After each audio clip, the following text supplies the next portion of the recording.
अस्सलाम वालेकुम फ्रेंड्स, आपका गार्डनर दोस्त प्रोफेसर एस.जे. आपको सलाम अर्ज़ करता है।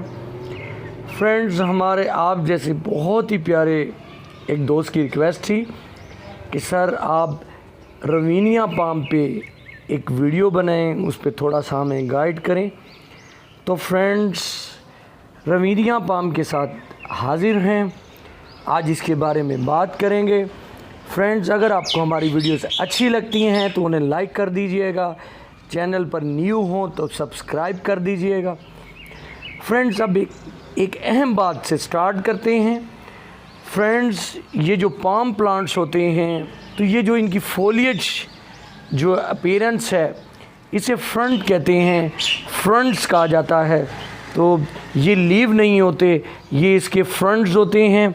जो यहाँ से न्यू फ्रंट निकलता है इसको बेबी फ्रंट कहते हैं। तो ये जो है इस तरह से लिपटा हुआ होता है, इस तरह से, और इसके बाद जो है ये इस तरह से खिल जाता है।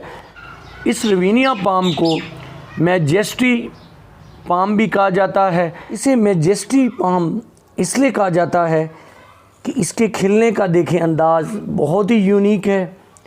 ये क्राउन की सूरत में खिलता है और बिल्कुल इसके फ्रंट्स जो इक्वल साइज़ में अपने आप को फैलाते हैं। इस तरह से नीचे से जो है बिल्कुल अपनी जो है बेस से इसके बराबर में ये लीव्स निकलते हैं। आप देख रही हैं कि ये इसका जो है ये न्यू लीव है, थोड़ा बड़े साइज़ में रवीनिया पाम है। अगर इसकी केयर की बात करें तो इसे ब्राइट लाइट चाहिए होती है, इनडायरेक्ट लाइट प्रोवाइड करनी होती है। अगर आप इसे ब्राइट लाइट नहीं प्रोवाइड करेंगे तो फिर इसकी ग्रोथ थोड़ी मुश्किल होगी। थोड़ा स्लो ग्रोइंग प्लांट है, हाउस प्लांट है, इंडोर प्लांट है। इंडोर में बेस्ट सिलेक्शन है, बहुत कम इसकी केयर करनी पड़ती है। थोड़ी सी केयर करने से जो है बहुत अच्छी इसकी ग्रोथ होती है। वाटरिंग इसमें आपने हमेशा तब करनी है जब इसकी सॉइल हल्की सी ड्राई हो। आपने जो है सरफेस को थोड़ा ड्राई होने देना है। बिटवीन सेकंड वाटरिंग के दरमियान में इसकी सॉइल को बिल्कुल ड्राई नहीं होने देना। अगर आप देखें कि इसकी सॉइल पे आपको सब्ज़ कलर के स्पॉट्स बनने लगे हैं और जो है इसकी मट्टी जुड़ने लगी है, तो इस तरह से इसकी जो है आपने गुड़ाई कर देनी है। सॉइल को इस तरह से गुड़ाई करके रखना है। खाद की बात करें तो फ्रेंड्स, मैं 1-2 दिनों में आपको गर्मियों की खाद बताने वाला हूं। अक्सर लोग कहते हैं कि गर्मियों में खाद नहीं देनी चाहिए। गर्मियों में जब शदीद गर्मी होती है और हमारे प्लांट्स को सरवाइव करना पड़ता है तो उन्हें एनर्जी की ज़रूरत होती है। तो अगर ये भूखे रहेंगे तो फिर किस तरह से लड़ाई लड़ेंगे। तो फ्रेंड, चंद एक और बातें हैं खाद के बारे में, तो बहुत जल्द मेरी वीडियो आने वाली है, आपके लिए बहुत ज़्यादा हेल्पफुल होगी। अगर इसकी प्रॉब्लम्स की बात करें तो अगर अंडर वाटरिंग करेंगे तो इस तरह से टिप्स ब्राउन होना शुरू हो जाएंगी। ये इंडिकेशन है कि आप इसे पानी कम दे रहे हैं। या अगर आप इसे धूप में रख देंगे डायरेक्ट, तब भी इसके लीव्स जो हैं बर्न होना शुरू हो जाएंगे।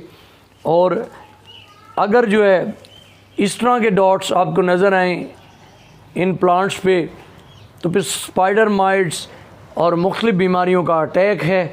इससे बचने के लिए फ्रेंड्स, आपको ये करना है कि पानी में थोड़ा सा सोप मिला लें और सोप मिलाकर आप इस पे जो है थोड़ा सा नीम ऑयल शामिल करके इसमें सुबह में स्प्रे करें। जितने भी इंडोर प्लांट्स हैं उनमें जो है सुबह सवेरे जो है इनकी जो है मिस्टिंग करनी चाहिए, इन पे शावरिंग करनी चाहिए, ताकि इन पे जो कीड़े हैं, मुख्तलिफ जो है कीड़ों का अटैक है, वो जो है इससे वॉश आउट हो जाएं। और शाम में फिर इसमें वाटरिंग कर देनी चाहिए ताकि प्लांट जो है सारी रात इस तरह से अपनी पानी की नीड को पूरा कर सके। और सुबह जब इस पर मिस्टिंग होगी तो तपती धूप और गर्म धूप से जो है वो मिस्टिंग इसने बचाएगी। तो फ्रेंड्स, इस तरह से हम अपने पाम प्लांट्स, इंडोर प्लांट्स की केयर कर सकते हैं। इस प्लांट की जर्मिनेशन इसके सीड से होती है। सीड से हम न्यू प्लांट्स को हासिल कर सकते हैं। आप जो ये साइज़ देख रही हैं, ये नर्सरी में तकरीबन 100 से 150 रुपए का जो है ये मिल जाता है। और जो ये प्लांट आप देख रही हैं ये नर्सरी में तकरीबन 300 रुपये तक जो है आपको मिल जाएगा। आप नर्सरी से जब भी न्यू प्लांट लें तो न्यू ग्रोथ को चेक करें कि उसकी न्यू ग्रोथ कैसे हो रही है। इसके जो फ्रंट्स अपनी लाइफ पूरी कर लेते हैं और ड्राई हो जाते हैं उन्हें फिर इसके साथ से रिमूव कर दिया जाए ताकि इसकी खूबसूरत लुक इस तरह से बनी रहे। तो फ्रेंड्स, अगर वीडियो अच्छी लगी हो तो लाइक कर दीजिएगा। अपना बहुत सारा ख्याल रखिएगा। अल्लाह हाफिज़।